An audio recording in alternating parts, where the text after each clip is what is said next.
From the John R. Tater Auditorium at Leominster City Hall, this is the only debate between the candidates for State Senate for the Worcester and Middlesex District. The candidates are incumbent Democrat John Cronin and Republican challenger Nick Pirro.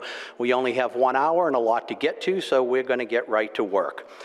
Question 1, Governor Maura Healey declared a state of emergency as a historic influx of migrants sought help from the Commonwealth's strained shelter system. Massachusetts is the only state in the country with a right to shelter law, which guarantees homeless families access to emergency shelter. Would you reconsider this law? And what kinds of policies and procedures would you support going forward to deal with the ongoing migrant crisis? Senator Cronin. So first, thank you, Kevin. It's an honor to be here with you, and I want to thank my opponent, Mr. Pirro, for joining us here tonight in this forum. This is an incredibly difficult issue. We have a shelter system that is broken, that is not working, and that is unsustainable. And our job in state government is to make really difficult choices. We have a $56 billion state budget that we did in the last fiscal year. Every dollar that we appropriate to education is a dollar that doesn't get appropriated to transportation. Every dollar that we appropriate to our EA and shelter system is a dollar that doesn't get appropriated to save Neshoba Valley Medical Center. It doesn't get appropriated to increase local aid to communities. It doesn't get appropriated to send more money to fix our roads. And so that's why I am one of 5 Democrats who broke with my party in the Senate and broke with the governor, and I voted across the aisle with the Republicans to reform this system and against an expansion of hundreds of millions of dollars to expand again a program that is not working, that we know is broken. We need bipartisanship on this issue. And I'm very critical of our 2 U.S. senators. Our 2 U.S. senators are both Democrats. They voted against a bipartisan compromise that would have secured our border and sent resources to do that.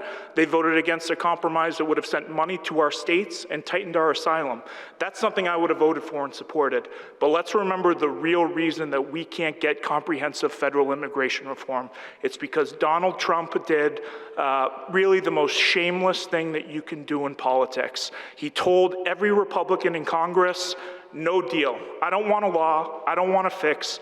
I want the issue. Not because it's good for my country, not because it's going to help people, not because it's going to help states, because it's good for me and it's going to help me win the election.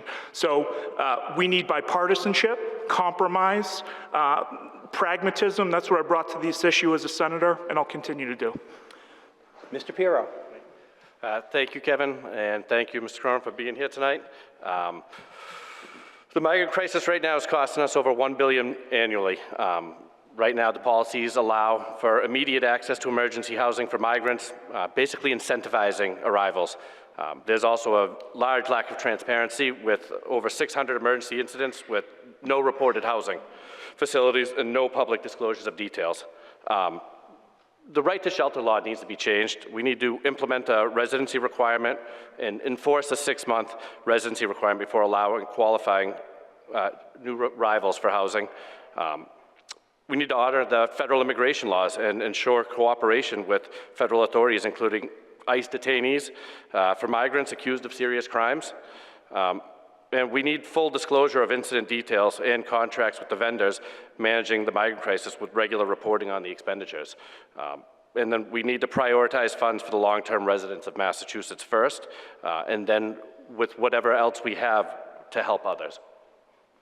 Okay, as we will with every round, we're going to open it up after each candidate has the opportunity to answer the question with a 5-minute open discussion where the candidates can directly interact with each other. They can question each other, rebut, clarify, add anything new. Either candidate want to talk about more about this issue? Senator Cronin, do you have a suggestion of how many people that we should be letting into the state right now? So I do. So that's why I voted with the Republican minority leader in the Senate to prioritize veterans, to prioritize people who have a residency, who have been here in Massachusetts. But again, we need to get back to the core of why this problem that we're facing is here, and it's because of the failure of federal comprehensive immigration reform. So we need the feds to step up. We need Republicans and Democrats to come together to secure our border, to tighten our asylum process, and to send money to states to help us mitigate this mess.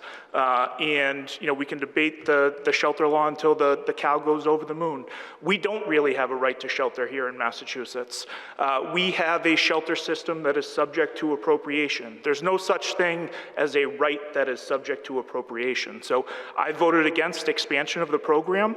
I voted against hundreds of millions of dollars to, again, something that is unsustainable and something that will make the problem worse. And I think, to be frank and to be blunt, there's a lot of agreement between me and my opponent here on this issue.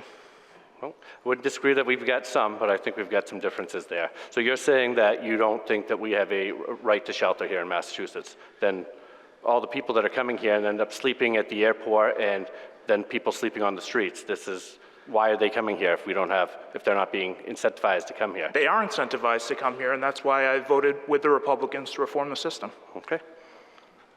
Anything else from either of you on this issue? No. Moving on, question 2. A poll in June conducted by WCVB-TV in Boston and UMass Amherst showed that housing affordability and the ongoing shortage of housing remains the #1 concern of Massachusetts voters. What are your ideas to tackle this issue? Mr. Pirro, 2 minutes. Thank you. First off, the issue that I see the most with the housing is the unfunded mandates that are coming from Boston and putting the financial strain on the local towns, forcing them to increase taxes or reduce services, as well as zoning laws that create regulatory policies to limit housing and development, which increases costs. We need to end unfunded mandates, push for legislation that ensures that the state covers the cost of any mandates they impose on local governments to avoid budget strain. We need to promote local control over zoning. We should not be forced with things like the MBTA Communities Act to require zoning overlay districts. We should be able to determine that with the home rule. We need to incentivize affordable housing development and provide some tax incentives or grants to developers who commit to building affordable housing in the areas that need it. And then we also need to do something to cap the property tax, to advocate for measures to limit property tax growth, ending the financial burden on homeowners and renters. Thank you. Senator Cronin. I'm really proud of the work and the progress that we've made in my 2 terms and 4 years in the Massachusetts Senate on housing. This summer I voted for, and with my colleague Representative Higgins, we passed the most historic investment that is going to spur housing production in Massachusetts history, more than $5 billion. And at the heart of this issue is supply. We need to build more housing, and we need to be talking about supply side solutions. So we have authorized a bond bill of $5 billion that is going to create thousands of new units across the Commonwealth in every type of housing, from deeply affordable to market rate. One of the jobs that I am most proud of that I have in the Massachusetts Senate is I chair the Gateway Cities Caucus, and it is a coalition of senators and representatives from 26 of the most economically depressed corners of the state: Fitchburg, Leominster, Worcester, Holyoke, basically all the mill towns that have been left behind over the last 50 years. And I am really proud that as part of tax reform package that we passed last year, we included a tax incentive that's going to spur private investment in gateway cities and result in thousands of new units. It's called the Housing Development Incentive Program. It was our #1 priority for the Gateway Cities Caucus, and we got it done. So we expanded a tax credit that had existed since the Patrick administration, and we tripled the size of it. Not only did we do that, triple the size from $10 million per year to $30 million, but we cleared a backlog of $56 million in projects that were shovel-ready and ready to be built in gateway cities. So that's how we build our middle class in Fitchburg and Leominster. We incent private investment, we work with the business community, and that's going to help us build our middle class and make sure that we are a place where young families are coming to start and raise their families. Thank you. Up to 5 minutes for open discussion on the issue. With the MBTA Communities Act and the forced mandates from the state level, how does that benefit the local level and with people knowing from each individual city and town what they need. I could not disagree stronger with my opponent on this issue. So the MBTA Communities Act asks municipalities, cities and towns across the Commonwealth to zone where around public transportation.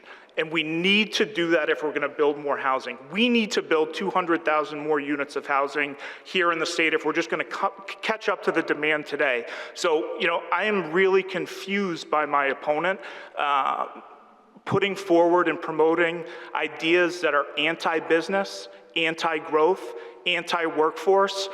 We have a problem of 1,000 young people every week who are leaving the state because they can't afford housing. And my opponent wants to kowtow to towns who don't want any new development. Here in our gateway cities, we have a different challenge. We have a challenge financing new construction and getting private dollars invested here. That's why I promoted the Housing Development Incentive Program, and we've done a number of other things. Devon's, 1993, there was a housing cap set, and it has been there, and they've been at that cap for almost 10 years.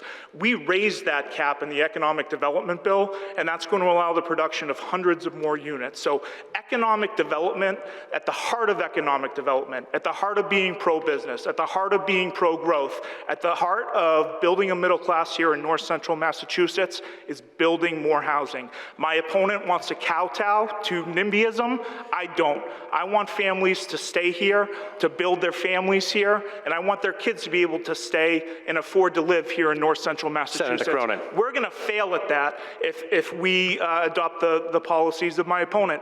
Supply side, build, build, build. Okay. Where do you plan on these people getting health care or education if you're putting the cart before the horse here? No, I'm not. Yes. Absolutely not. Housing is at the core of economic development, right? If you go to Devon's, and Devon's is here in my district, there are nearly 900 engineers that show up to Commonwealth Fusion, right? 900 engineers who make over $100,000 a year. I want those people with PhDs and master's degrees to raise their family in places like Fitchburg and Leominster. I don't want them doing a reverse commute to Lexington. So we have a competitive advantage. Why would they come here without a good school system or an overrun school system with you and having hospitals close under your watch? That's irresponsible on your behalf. Economic development is the way we stabilize our healthcare system. The maternal health unit in Neshoba Valley Medical Center closed for one reason. It's because we have a lot of poor people that live here in north central Massachusetts who rely on Medicaid, who rely on Mass Health. What, do you want to stop giving them health care? So we stabilize our healthcare system by getting young professionals with great jobs who have commercial insurance, who are going to improve our payer mix. That's how we keep essential services here. That's how we keep our hospitals open. It's not by anti-growth policies. It's not by kowtowing to NIMBYism. And I'm really shocked that my opponent is promoting these policies that are failed policies, and they are at the heart of why our Commonwealth faces a housing crisis right now. Well, I could see how we would differ. You have zero experience in the private sector and actually creating jobs. This isn't fixed by mandates from the top down. This needs to be fixed from the ground up when the market builds the stuff that it needs. Mandating that towns build housing before they have the resources, and it's unsustainable. My opponent fundamentally misunderstands the housing crisis in north central Massachusetts. Talk to any developer. They can go build housing anywhere in the state, and they choose to not build in north central Massachusetts because the rents are too low to sustain market rate development. So we need to incentivize and spur private development. We are open for business in our gateway cities. In Fitchburg and Leominster, we are working with the business community. We are working with builders. And I honestly... Could you expand on the rents being too low in north central Massachusetts, please? Absolutely. Absolutely. So in north central Massachusetts, a two-bed, one-bath is $1,700 a month. What do you think that should be? If you go 10 miles to the east, it's $3,700, right? So we are in competition with capital that is mobile and people that can build housing anywhere. So we need to incent private investment to build the housing we need to grow our community. What do you think the rent should be for I a want the conventional? rents going down, and the rents are going to go down by building more housing and attacking our housing crisis with supply-side solutions. My opponent is anti-growth, he's anti-business, he's anti-workforce, and he's not going to promote policies that we need here in North Central Massachusetts to have a vibrant economy in the future. You've contradicted yourself right there. You said you want rents to go down, but 2 seconds before you said that we were priced too low and that's why the builders aren't coming here. You can't fix this problem with mandates. You cannot fix this You with mandates. fix it by building housing, and you promoting policies that are going to push developers into other parts of the state is the wrong way forward for North Central Massachusetts. Listen, I know what the developers need more than you do. I've worked with them for 25 years. I disagree. Okay, that's your opinion. Okay, we good? Yep. Next question. The last 2 years have brought us the closing of the birthing unit at Leominster Hospital and most recently the closure of Neshoba Hospital in Air. As state senator, what will you do to help ensure access to quality health care for residents of your district? Senator Cronin. Sure. So first, we need to make sure that what happened at Neshoba Valley Medical Center never happens again, right? And Ralph Delatour and Steward Healthcare sold our healthcare system out from under us. So I support legislation, and I have voted for legislation that will prevent that from ever happening again. We're going to prevent privately held companies from creating real estate trusts for crooks to steal money from our healthcare system. That's number one. We need to make sure what happened at Steward never happens again. Number two, I am on a task force appointed by the governor to mitigate and chart out the future for healthcare here in North Central Massachusetts. I have lobbied with my colleagues and we've been successful. We've got $250,000 grants for 8 communities who are most impacted. That's going to help our ambulances. That's going to help our EMS personnel mitigate the long travel times to get to an emergency department. There's one outcome that's going to be there's one outcome that's acceptable for me, and it is the establishment and state support for a satellite emergency department somewhere in the Neshoba Valley region. That's what we need. But again, how do we stabilize our healthcare system in North Central Massachusetts in the long term? It's economic development. It's make sure that we are setting the conditions to grow our economy, to attract 21st century innovation economy jobs. It's housing. All these things are related. So we need to build housing. We need to attract 21st century industries. We need to increase our commercial payer rate at all our providers. That's why we couldn't find a new operator for Neshoba Valley Medical Center. So economic development is absolutely the key, but right now, the state, our work is not done, and it's unacceptable that state government hasn't done more, but we need to step up in a big, significant way. We need to fund a satellite emergency department. We'll get back to it. Yep. 5-minute open discussion. Mr. Pirro. Senator Cronin, I agree with you in needing to step up in a big way, but it's the different way than what you're explaining there.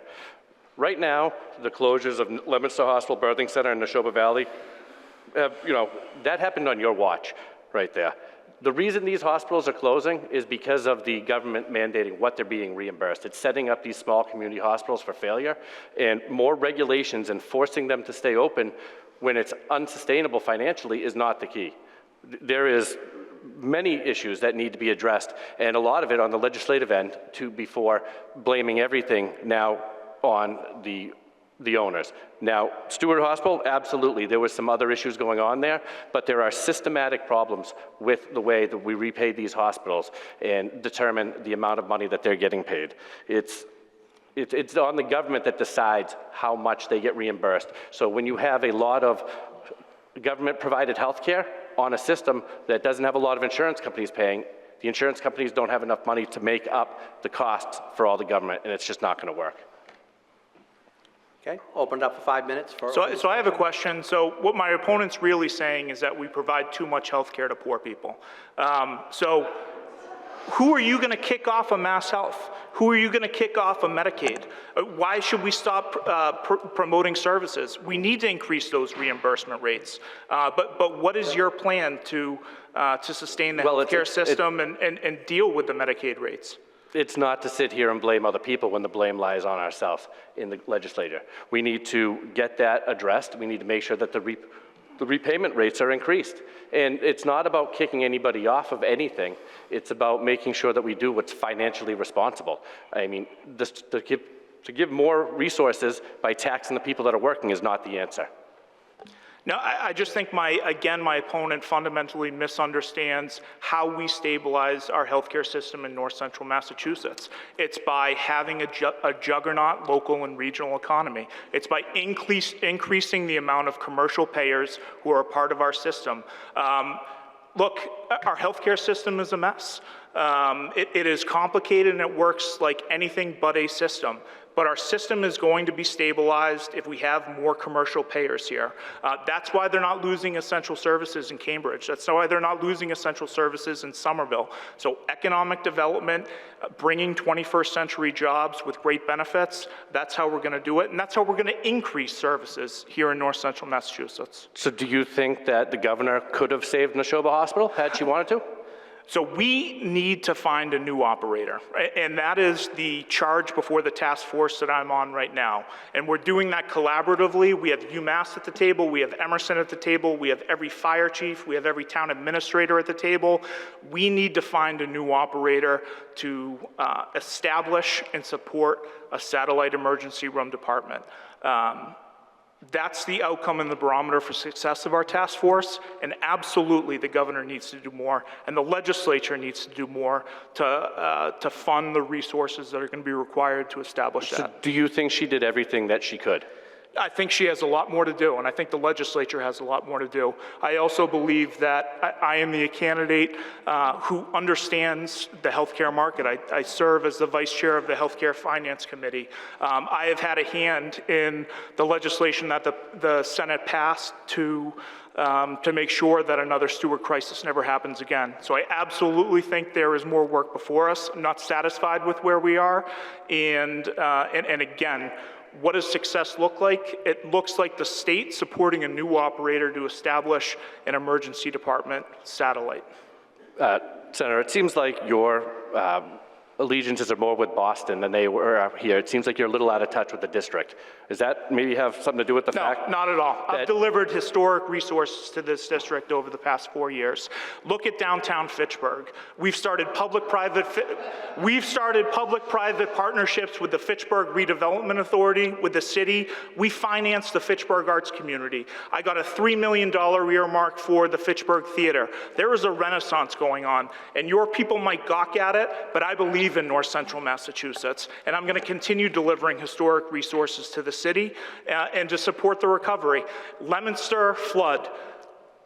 After September 11th, we went and we found $10 million.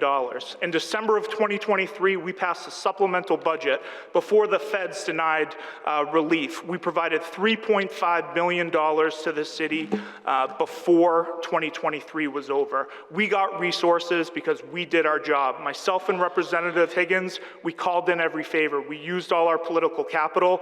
We delivered for this city. In the last budget, we got $500,000 to the Leominster Relief Fund in the United Way. We appealed the federal denial for individual assistance. So I take great umbrage with the fact that I'm not connected to this community and that I haven't delivered for this community, because nobody has delivered more over the past 4 years. Senator Cronin, 80% of your campaign contributions come from outside the district for the last 3 elections. 80% of your campaign contributions come from you.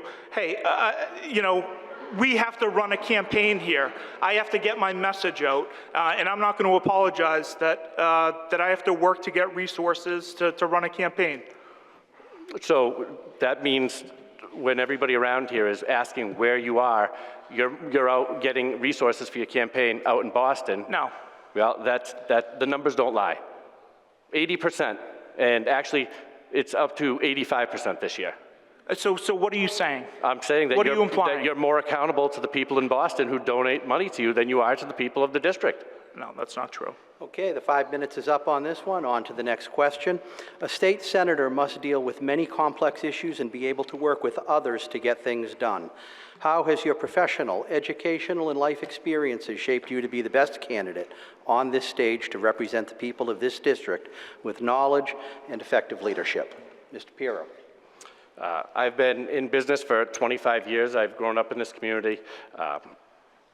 My leadership style in my own business is I have different people that run different departments, and I build an amazing team around me. It's definitely not about what I can do. I don't dictate the orders. I surround myself with intelligent people, and I empower them to do their job. This job is about listening to the people in the district, not telling them what to do. It's about relaying the information from the district to Boston and not top-down mandates. And I believe our current representative has it going the wrong direction. He believes in top-down mandates and dictating for the district what comes out of Boston. Senator Cronin. I think what we do in this position in the legislature is noble. I have been involved in public service every minute of my life. I swore an oath to support and defend the Constitution and joined the Army. I went to West Point. I led infantrymen in combat when I was 24. I redeployed with the same infantry company when I was 26. I've been tested and I've delivered. I know how to build teams. I know how to listen to people. I know how to lead. And frankly, there's a contrast here. I believe character and temperament matter. I believe character and temperament inform effectiveness. And so all of the professional experiences that I've had in my life have allowed me to deliver for this district. Don't take my word for it. I'm really proud that the people who I've worked closest with in this role are working really hard to re-elect me. I've got the support of the entire legislative delegation, but more importantly, the people who are on the ground who I work with every day, city councilors, municipal officials, select board members, school committee members. I had more than 30 endorsements from Republicans, from independents, from Democrats, who would disagree with what my opponent said that I've lost touch. Hey, I live, eat, breathe, and bleed North Central Massachusetts. This job is all-consuming. We are always on, and we are always available to our constituents. I'm really proud of the team I've built. The first thing that we talked about, Kevin, when I sat down with you for my first interview was I'm going to build a great team. My constituent services team does office hours in each of the 10 communities every month. Monday through Friday, we are available in person. We are accessible, we are competent, we deliver for people. We're in the business of helping people, and that is noble. And my opponent seems to think that public service, that working in the legislature is somehow not honorable, and I just don't think that's very helpful. Up to 5 minutes open discussion. I said nothing about it being honorable, and first of all, thank you very much for your service. That is very honorable, and to all the men and women who've won that. But the issue with that being is that my approach is completely different than yours. Your experience is a top-down military-style command, emphasizing... You've never led a rifle platoon. No, yeah. I'm not saying that I have, sir. That's not how it works. Okay, well, this is about listening from the bottom and going up. It's relaying information. You are a representative. We are representing the district, and we are not giving orders from the top down. That is the difference between our leadership styles, is I'm listening to the people and will relay the information that they want relayed up, not listening to the information Boston and relaying it down. I disagree. This job is about public-private partnerships and reinforcing and supporting the great work that people in our community are doing. Let me give one example. So New View Communities in the old B.F. Brown Middle School, the Fitchburg Arts Community, that project languished for 10 years. And it's going to have a transformative effect on north of Maine and downtown Fitchburg. They could not put their financing together. In our delegation, myself and Representative Mike Kushmerek, we went to work. We secured nearly $1 million in earmarks by being really good at the legislative process. So we delivered for that project. We allowed them to close financing, and a vacant middle school that languished for 10 years is going to be artist preference housing. It's going to help that revitalization of Fitchburg. So, I mean, that's not top down, right? My job and what I've been successful at is reinforcing and supporting the incredible people here in North Central Massachusetts who do the work every day. And talk to a family member who got individual assistance from FEMA. Talk to somebody in Leominster who is going to benefit from the Leominster Relief Fund, the $500,000 that myself and representatives secured. I think they disagree with you that we are out of touch. I think they disagree with you that we are not responsive to the needs of our community. And I think they disagree with you with the idea and the contention that we haven't delivered and delivered in a historic way for this district. Senator Cronin, do you know what the actual losses for Leominster were during the floods? It was significantly larger than what you're over here boasting that you brought back to the community to solve all these problems. And it's not... Hey, FEMA is a mess. FEMA is political, and public assistance for FEMA was denied for Leominster, and that's an absolute disgrace. We see it on the news right now. People in our communities need help when natural disasters hit. The roof of Tropicana Field got ripped off last night. Yes, our federal government needs to do more. Yes, FEMA, it's unconscionable that they denied public assistance. I would challenge you, could you give one example of one legislator anywhere in the state ever who 2 months after a natural disaster delivered $3.5 million outside of budget season to a community? Can you point to one legislator in this year's budget who delivered an earmark of $500,000 to the Leominster Relief Fund or any fund? Hey, all these numbers are relative. I have done everything that I can do. I have fought as hard as I could for this community, and I've delivered for this community. Yeah, I wish it was $40 million, but it's not. I got more than anybody else, any other legislator across the state. I've delivered in a historic way, so I won't apologize that it's some fantasy number that's in your head. Do you think that those earmarks were rewards for voting with the party the way you should?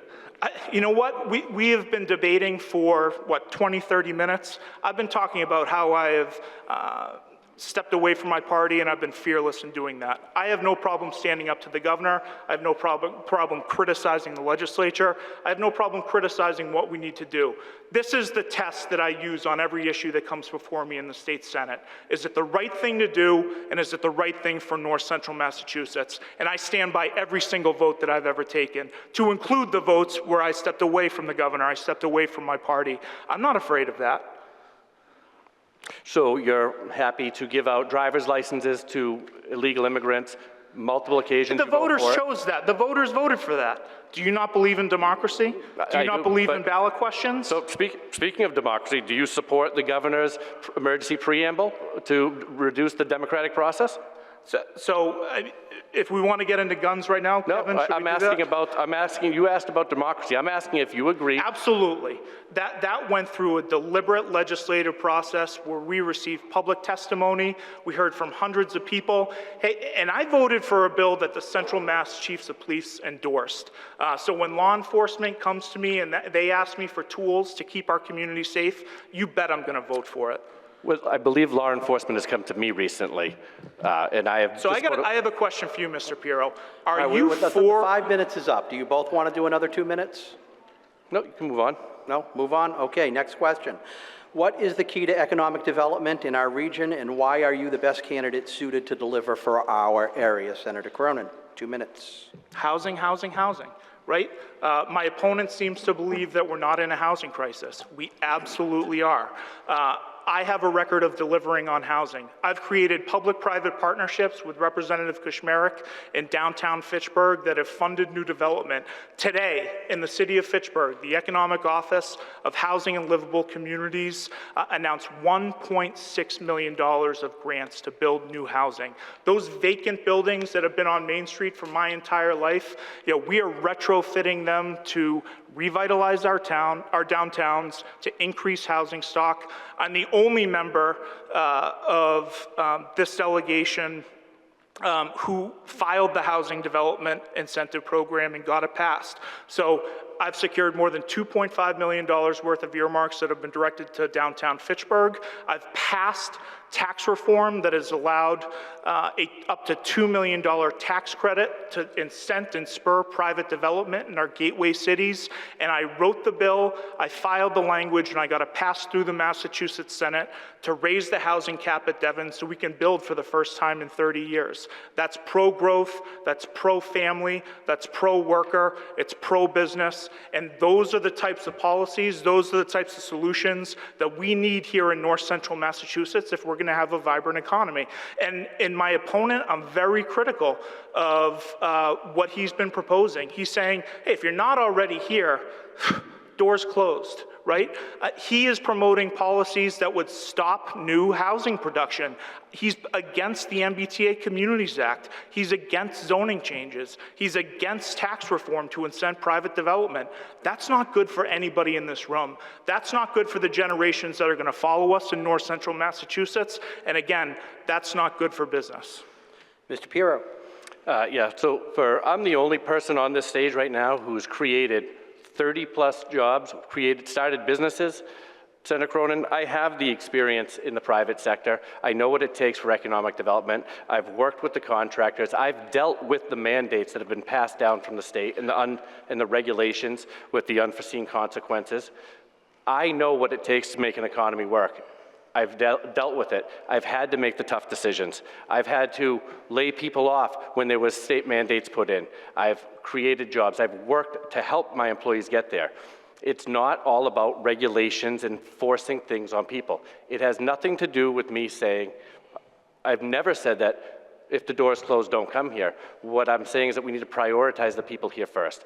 And a free market is going to determine what we need. So just forcing housing on people without schools and the necessary support that goes along with it is irresponsible, and especially doing it with taxpayer money.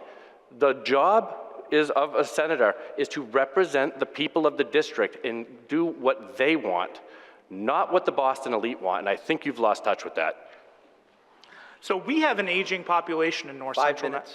We have an aging population in north central Massachusetts. We have a declining population in many of the municipalities that I represent and the region as a whole. Our demographic trend is going down. So we need to attract young families. We need to attract young professionals. And if we don't do that, we're not going to attract a 21st century economy. Housing's at the key to that, and I think there's a huge contrast between myself and my opponent.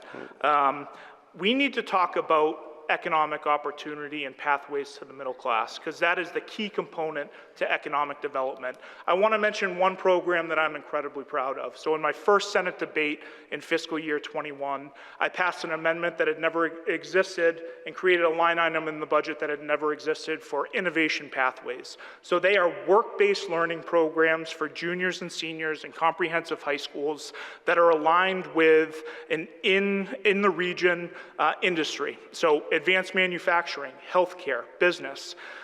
I got the first year in at $600,000. I've come back and back and back each budget year. That line item is $5 million right now, and it's expanded to more than 50 comprehensive high schools across the state that now provide work-based learning experiences for juniors and seniors. So we are giving kids the tools that they need to go into our local and our regional workforce and get a middle-class career and prosper and stay in the region where they grew up. I'm incredibly proud of that program, and I can talk about vocational education until the cow goes over the moon. We need to get the trades back in high school.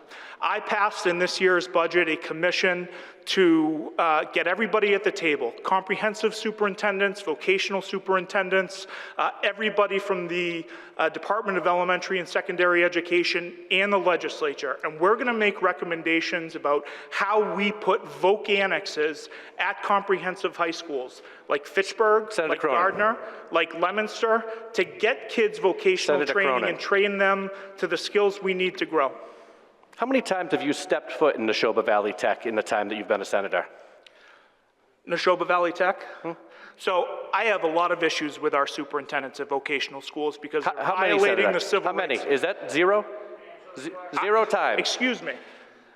0 times you've been there. So I have Zero. been fighting with the superintendents of vocational schools, and I'm incredibly proud of it because they are using... Fighting does not solve the problems. No, Working it with them absolutely solves it. doesn't. Creating a commission to create more vocational training in our comprehensive high schools solves the problem. So how do you... Creating a line item that's now $5 million to create How are you work-based working with learning them if you opportunities for don't even juniors and speak? seniors How do you work solves with the them if you problem. don't even speak to them? That's not true. It is true. How No, many times have you been there?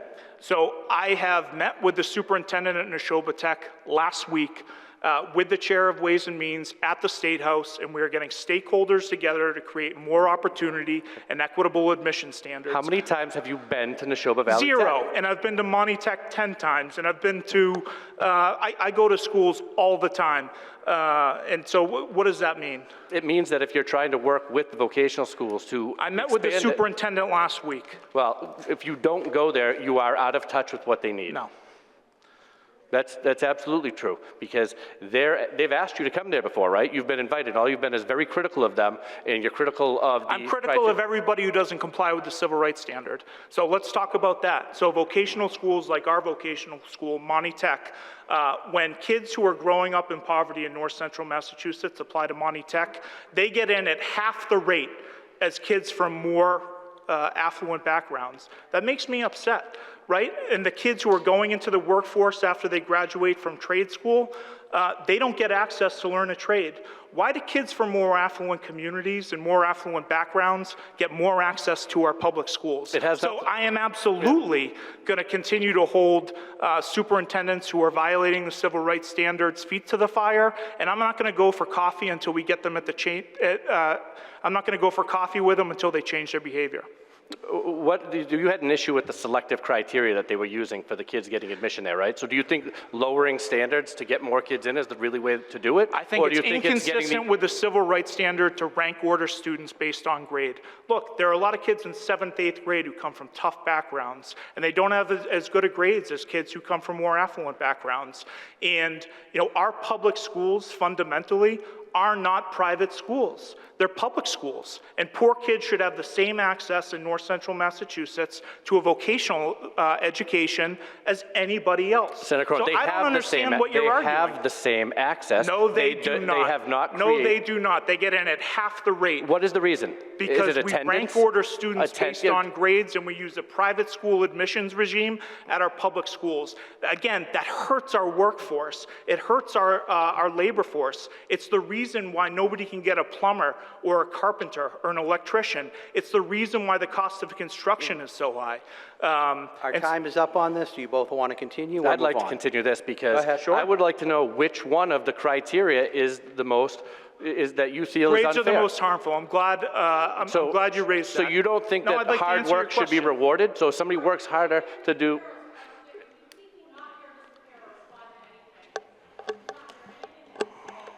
Continue, please. Senator, I'm glad you asked that question. So I have filed legislation to implement what has been going on at charter schools for the last 30 years, and that is lottery admissions. So lottery admissions make sure that kids from every socioeconomic background get in at the same rate. And Assabet, where I've been, Assabet Valley Tech has instituted a lottery over the past 2 years, and it did exactly what I'm saying it is going to do. It's going to eliminate opportunity gaps between kids from disadvantaged backgrounds and kids from more affluent backgrounds. It means if you grow up in poverty, you're going to get in at the same rate as a kid whose parents are millionaires. That's the right standard for every public school in every corner of Massachusetts. the right standard is the harder you work, the better you do. It's not equal outcome for everybody. Equal opportunity is there. Equal effort is not, and that's why there's some differences there. So if you want to solve the differences there, then there needs to be other changes made, because lowering standards for people to get into tech schools and then to go into the workforce with the lower standards, attendance was one of the things that you said was too restrictive, correct? So they're not going into the workforce, they're going to four-year colleges. No, so you're comparing apples to oranges here.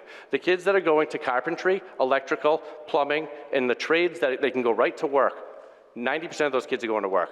You're mixing. That's not true. That's not what you're mixing the numbers the together. outcomes are at our trade schools. The kids that are going more to than 50%. The kids that are going to 2- and 4-year colleges are the ones that are in the medical field, dental, the stuff that requires a higher education there.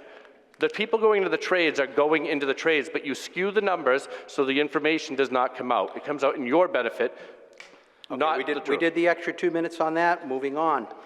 The legislature wrapped up its formal session with several issues unresolved, including expanding clean energy facilities, which will be taken up again in the next session. Please elaborate on your position when it comes to clean energy and climate change policy versus energy costs and balancing it with energy costs. Mr. Pirro. So When it comes to balancing the environment as well as the energy, I believe that we shouldn't have as many restrictions on letting people into the market to sell power. We're also over-regulating. Massachusetts has become a CARB-compliant state as of January 1st, 2025, which is essentially making it near impossible for anybody to purchase a diesel truck that delivers all of our stuff.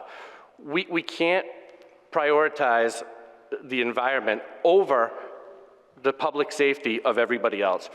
We're not going to have a place to live if no one can afford to be here. We're over-regulating everything when it comes to this stuff, which drives up the costs of everything.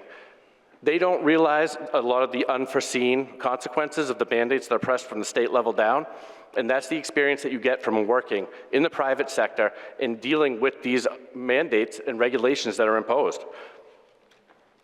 My opponent, his primary concern is diesel trucks. It's almost like he owns a fleet of diesel trucks.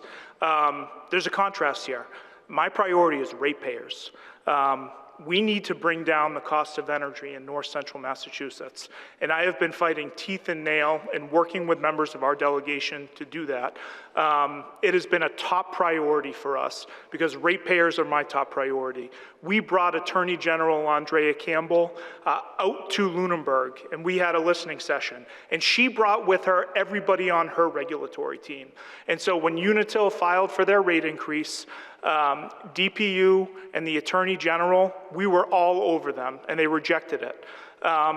We need to get more supply into the grid to get our rates down, right? And we need supply from everywhere. We shouldn't be dependent on natural gas from Russia. We need energy independence in this country and in this Commonwealth.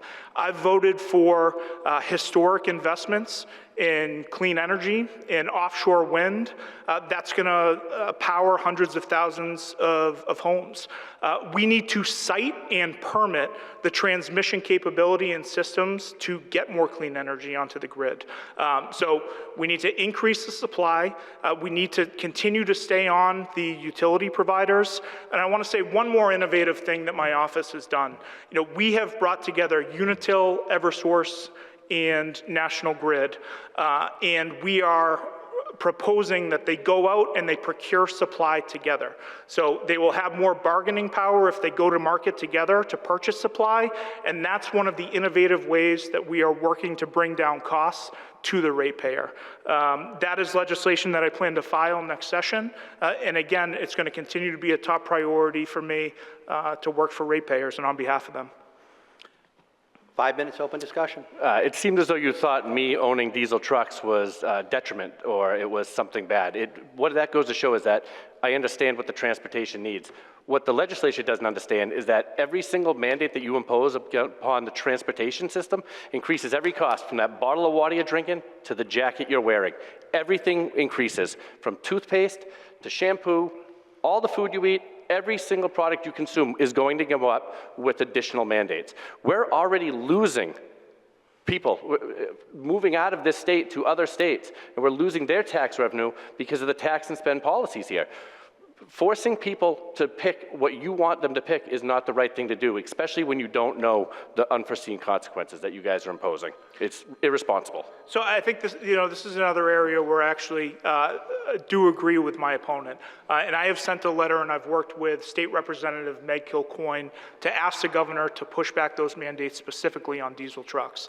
I don't think the standards that are being imposed are realistic, and that's the approach I take to everything, right? I understand that there are regulatory burdens that the state imposes, and when they're unrealistic, I will fight against them. So this is actually an area of agreement that I have with my opponent, that the state needs to realistically assess what is possible, what is not possible, and where the market is, right? And we have these clean energy standards for these heavy-duty trucks, and they're not available to be purchased on the market right now. So on things that, in places that we impose mandates that are not realistic, I think I address those issues with pragmatism, and I agree with my opponent, we need to relook them. When did you, I saw the letter that went to the governor asking to push back those things, and I did not see your name on I'll there. send you a copy of it. So I don't know if there was a second letter that went, but the one that I saw with the approximately 25 senators and I representatives. haven't been CCing you on most of my correspondence, No but I'll be happy problem. to share it with you. So, Anything else on this? nope. Nope. All right, we don't have time for another full round, but let's, question 5 has been getting a lot of play. It seems to be the most prolific in terms of discussion. So could you tell us your positions on your question 5? Senator Cronin, 2 minutes. So I am a no on 5. I met with Bill Brady and a number of servers, wait staff, and restaurant owners earlier this week with Representative Margaret Scarsdale. It's going to lead to higher prices in restaurants. And question 5 is tip pooling in our restaurants. It's going to lead to higher prices. Wait staff, bartenders, back of the restaurant servers, they don't want it. So we need to listen to our small business owners who say that this is going to create a death spiral in the restaurant industry. And our restaurants like Brady's are absolutely the beating heart of creating downtowns that are a destination. So I am a no on 5, and I hope everybody will join me in protecting people like Bill Brady, who are great members of the Leominster community, and voting no. Mr. Pirro. Senator Cronin knows my stance on this one, as I had an event for a no on 5 event 2 weeks ago. So I am in 100% agreement with him on that one. That is being imposed on us and from a out-of-state organization that's trying to impose their beliefs and standards on us here in Massachusetts. Okay, question 3, allowing rideshare drivers to unionize. Mr. Pirro. That's a no for me. Rideshare drivers is not meant to be a career. That is they are employees that are, or not employees, they are independent contractors that are determining when they're gonna work and how long they're gonna work. An employee is someone who has to show up at a certain time, stay a certain amount, and then they're relieved of when they're able to go. That is not the case with the rideshare drivers. So my no on question 3. Senator Cronin. Yeah, I'm for question 3, and this isn't on my LinkedIn profile, but when I was in law school, I worked as an Uber driver.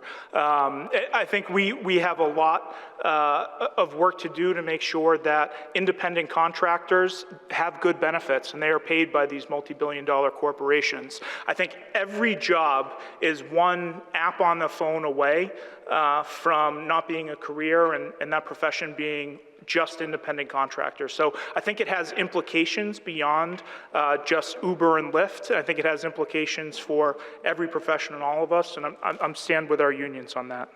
And question 4, psychedelic drugs. Mr. Pirro. I'm a no on that until there'd be more research. I agree with my opponent on that. I think it's a complex issue. I'm really troubled by the idea that people can cultivate it and grow it in their homes. I think we need more regulation for that. And I think that's something that needs to go through a deliberate legislative process. We need to receive testimony before that goes forward. So I'm a no. Question 1, auditing the legislature. The auditor being allowed to audit the legislature. Mr. Cronin.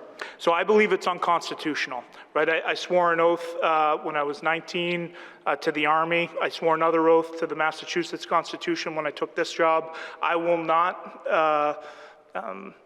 endorse a policy I know and I believe is unconstitutional. I think it's going to be struck down by the Supreme Judicial Court.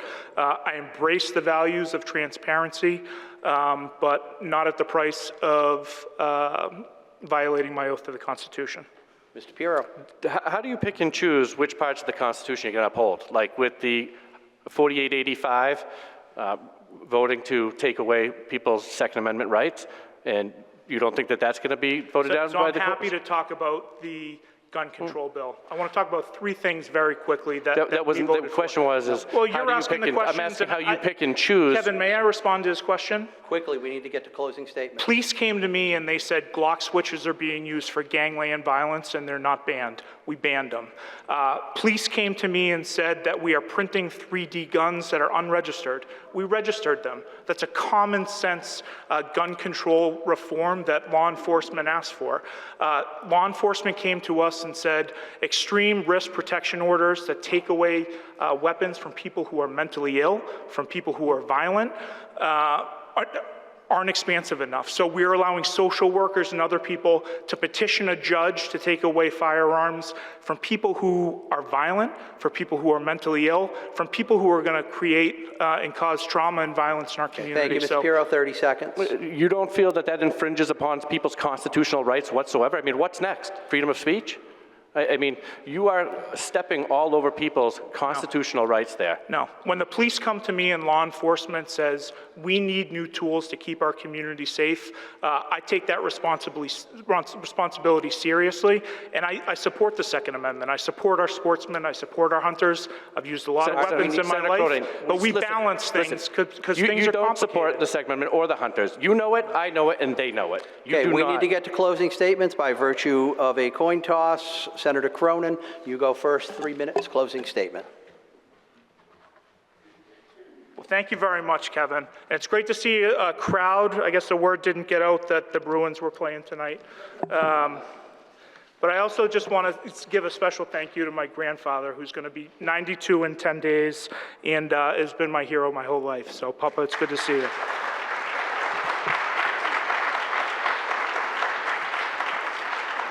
I did, and Kevin and the crew at FATV, can we give him a hand? I mean, he's unbelievable. Thank you, but it's coming out of your 3 minutes. That's okay. All right, to our community, it has been the honor of a lifetime to serve as your state senator these last 4 years. And in my heart, I truly believe that North Central Massachusetts is a region on the move and that our shared future is bright. When I first ran, I promised and I believed that my experiences as an Army officer and leading soldiers in combat could be leveraged as a senator to work across North Central Massachusetts with diverse stakeholders to drive progress and positive change. And in housing, transportation, education, we've truly made incredible gains. With my counterparts in the House, our delegation has delivered historic levels of state funding to our communities.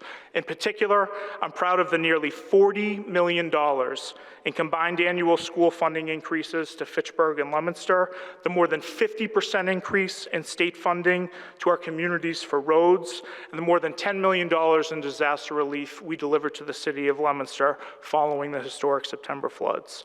And last but certainly not least, reinforcing and supporting the Renaissance underway in Fitchburg. I'm proud to have delivered $6 million in earmarks and grants to the city's downtown revitalization, working in concert with the city and the redevelopment authority. We need to keep all this great progress rolling. Significant challenges remain. We need state government to step up and deliver more local aid to communities. We need to reform our education funding formula to increase per pupil minimum aid to help communities like Groton, Ashby, Townsend, Lunenburg, Shirley, and Westford who need greater increases in Chapter 70 funding from the state. We also need to mitigate the healthcare crisis in our region brought on by the closure of Neshoba Valley Medical Center and the corruption and greed of Steward Healthcare and Ralph Delator. I'm the right guy to take on these challenges. I have a record of delivering real results and have built the critical relationships across the state and within our community to lead this work. I'm proud to have the unanimous support of our legislative delegation and the endorsement, again, of more than 30 city councilors, select board members, school committee members who are Republicans, independents, and Democrats from the 10 communities I represent. The people I've worked closest with over the past 4 years believe I'm the right candidate to carry on this role and address the challenges that face our region. And I truly believe our team, this delegation, is just getting started in our work to move North Central forward. And I'd be honored to earn your vote on or before November 5th and continue to serve this community in our region. Thank you. Mr. Pirro. Thank you, Kevin. Please hold the applause to the end, please. Thank you, Kevin. FLAP-TV, FATV, LATV for hosting tonight's debate. The differences between my opponent and me are very clear. While the current administration continues to embrace a tax and spend policy that's going to drive up the cost of living, I bring 25 years of real-world experience making hard choices to keep a business running and a family thriving. I know firsthand what it's like to face the same struggles you do because I live them every day. Unlike the governor, lieutenant governor, and current representatives, I've had the responsibility of making difficult decisions, not just relying on taxpayer money to cover my mistakes. Over 55% of my campaign contributions have come from within the district, not including my own. showing that I'm accountable to the people of the district, not to Boston elites or special interest groups. As your senator, I'll prioritize affordability, transparency, and meaningful reforms to improve our district. I've also pledged to open a nonprofit to support causes here, and any leadership stipend I receive will go directly to benefit our community. It's time for balanced, accountable governance that puts the needs of the people first, and I humbly ask you for your support and your vote. Thank you. And that concludes this debate.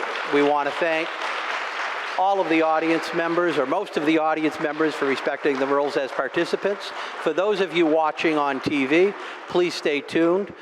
We have a roundtable discussion hosted and moderated by Glenn Fossa with 2 Democrats and 2 Republicans to talk about and analyze tonight's debates. So please go out and vote. Thank you to both of the candidates.